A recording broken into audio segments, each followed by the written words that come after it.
तो मैं सीएम ने मुझसे पूछा कि कितनी रकम की आपको ज़रूरत है।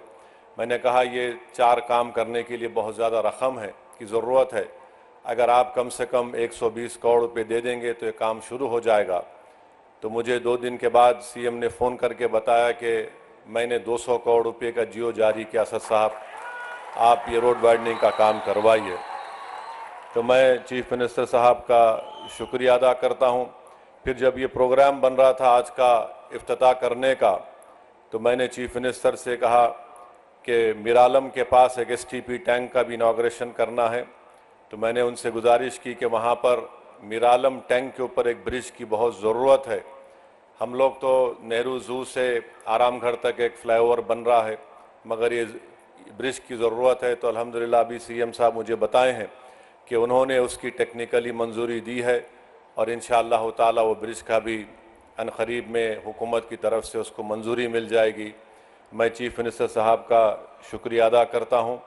और रास्ते में मैंने सीएम को बताया कि हमको यहाँ पर जो हैदराबाद शहर है, हैदराबाद का दिल ये इलाक़ा है, यहाँ पर हमको उस्मानिया हॉस्पिटल एक नया बनाने की ज़रूरत है। तो मैं फिर से सीएम साहब के दरमियान में, आवाम के दरमियान में खड़े होकर आप तमाम की तरफ से ये गुजारिश करूँगा कि उस्मानिया हॉस्पिटल की एक नई बिल्डिंग बनाई जाए।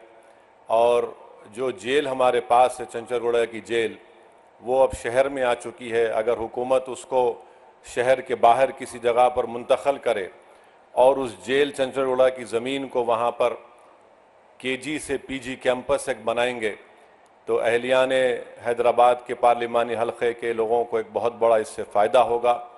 और हमारे इस पेटला बुर्ज पर एक सिटी आर्म रिज़र्व है, उसको भी शहर हैदराबाद से बाहर अगर लेकर जाएंगे तो ज़मीन को भी आप इस्तेमाल कर सकते हैं।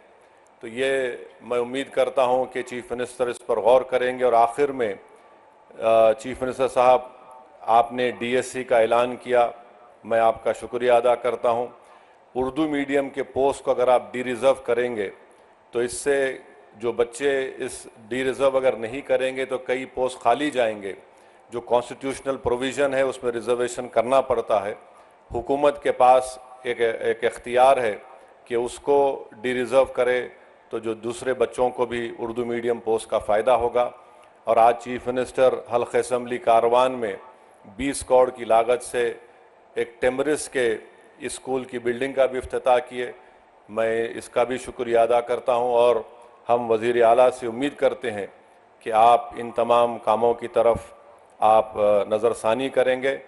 और मजलिस इत्तेहादुल मुस्लिमीन की जानिब से मैं वादा कर रहा हूँ कि चीफ मिनिस्टर का जो एक ड्रीम प्रोजेक्ट है मूसी डेवलपमेंट का, आप उसमें जहाँ कहीं भी आपको हमारी पार्टी की ज़रूरत पड़ेगी, हम भी चाहते हैं कि मूसी डेवलपमेंट का पूरा काम आपके टेन्योर में मुकम्मल हो, ताकि यहाँ की आवाम को एक बहुत बड़ा इससे फ़ायदा होगा, इकनॉमिक प्रोग्रेस होगा, यहाँ पर खुशहाली आएंगी, प्रॉस्पेरिटी आएंगी।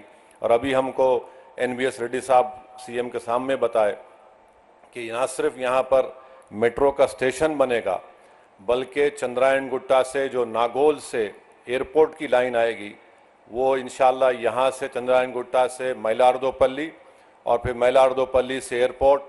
तो मुझे यकीन है कि जब काम मुकम्मल हो जाएंगे तो इससे इस इलाके के यहाँ पर रहने वाले नौजवानों को एक बहुत बड़ा फ़ायदा होगा। और चीफ मिनिस्टर की इत्तला के लिए बता रहा हूँ, नॉलेज के लिए, कि हैदराबाद के पार्लियामेंट के हलक़े से कम 10 से 15 हज़ार बच्चे रोज़ हाईटेक सिटी को जाते और रात में आते, उसमें हमारी बेटियां भी हैं, नौजवान बच्चे भी हैं।